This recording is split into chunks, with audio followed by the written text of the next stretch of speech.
Nous avons des millions d'ouvriers, d'ingénieurs, de techniciens, de cadres, de savants, de jeunes qui ne demandent qu'à créer. Autrement dit, nous avons les atouts pour produire.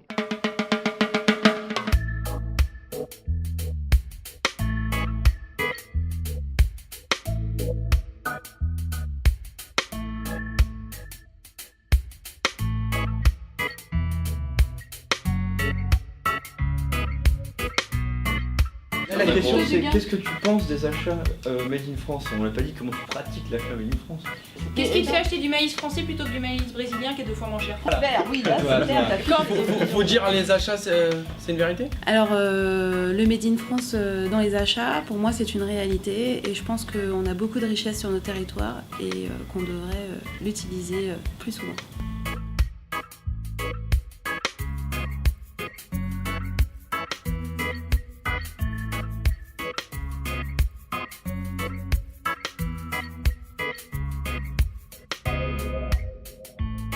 La question du Made in France est une question qui est importante puisqu'il ne faut pas opposer la notion de fabriquer en France et créer de la valeur en France. On travaille avec des partenaires stratégiques en France, notamment à Laval, avec l'entreprise TDV Industrie, qui est l'un des derniers tisseurs français, voire européens, complètement intégrés, qui fabrique un tissu français de la matière première jusqu'au tissu tissé en France.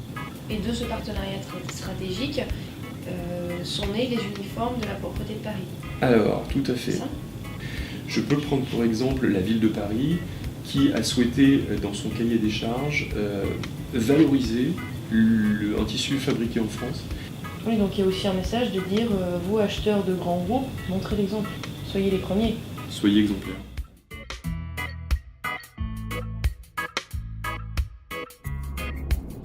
Et donc le fait que ce que tu as sur toi, ça a été fait de façon honnête, quoi, un peu responsable. Ouais. Est-ce que ça te fait pas un truc ou est-ce que... Si, c'est bien, tout le monde a gagné un peu, quoi. Un message pour les acheteurs, osez acheter français, analysez, décomposer un produit sur la base de l'analyse du cycle de vie et je pense que vous ferez avec ça un achat responsable.